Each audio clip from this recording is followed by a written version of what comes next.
சென்னை ராயப்பேட்டையில் உள்ள அதிமுக தலைமை அலுவலகத்தில் கரூர், நீலகிரி மற்றும் விருதுநகர் மாவட்ட நிர்வாகிகளுடன் பொதுச் செயலாளர் எடப்பாடி பழனிசாமி ஆலோசனை மேற்கொண்டு வருகிறார்.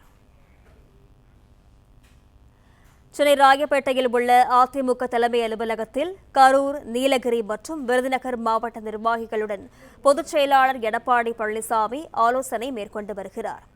தேர்தல் தோல்வி, கட்சியின் வளர்ச்சி குறித்து ஆலோசனை மேற்கொள்கிறார் எடப்பாடி பழனிசாமி. விவரங்களுடன் செய்தியாளர் ராஜகுமரன் இணைப்பில் இருக்கிறார். வணக்கம் ராஜகுமரன், விவரங்கள். அதிமுக பொதுச் செயலாளர் எடப்பாடி பழனிசாமி சட்டப்பேரவை தேர்தல் தோல்விக்கு பிறகாக மாவட்ட வாரியாக ஆய்வுக் கூட்டங்களை நடத்தி வருகின்றார். சென்னை ராயப்பேட்டை எம்ஜிஆர் மாளிகையில் நடைபெறக்கூடிய ஆலோசனை கூட்டத்திலே மாவட்ட வாரியாக நிர்வாகிகள் பங்கேற்று வருகின்றார்கள். இன்று நடைபெறக்கூடிய ஆலோசனை கூட்டத்திலே கரூர், நீலகிரி மற்றும் விருதுநகர் ஆகிய மாவட்டங்களை சார்ந்த நிர்வாகிகள் பங்கேற்று ஆலோசனையில் ஈடுபட இருக்கின்றார்கள்.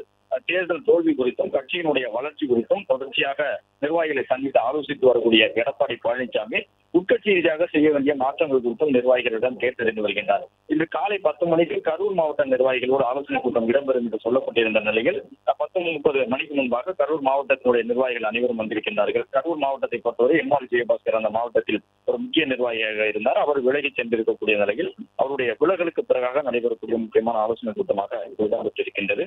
இது மட்டுமல்லாமல் காலை 11:30 மணிக்கு நீலகிரி மாவட்ட நிர்வாகிகளுடனும் மாலை 4:30 மணிக்கு மேலும் ஒரு மாவட்ட நிர்வாகிகளாக விருதுநகர் மாவட்டத்தை சார்ந்தவர்களுடனும் எடப்பாடி பழனிசாமி ஆலோசனையில் ஈடுபட இருக்கின்றார். இந்த ஆலோசனை கூட்டத்தில் கட்சியின் தோல்வி, சில முக்கிய நிர்வாகிகள் வெளியேறி சென்றிருக்கக்கூடிய நிலையில் அடுத்த கட்டமாக செய்ய வேண்டிய உட்கட்சி ரீதியிலான மாறுதல் தொடர்பாக அவர் ஆலோசனை மேற்கொள்ள உள்ளார். ராஜகுமரன், விவரங்களுக்கு நன்றி.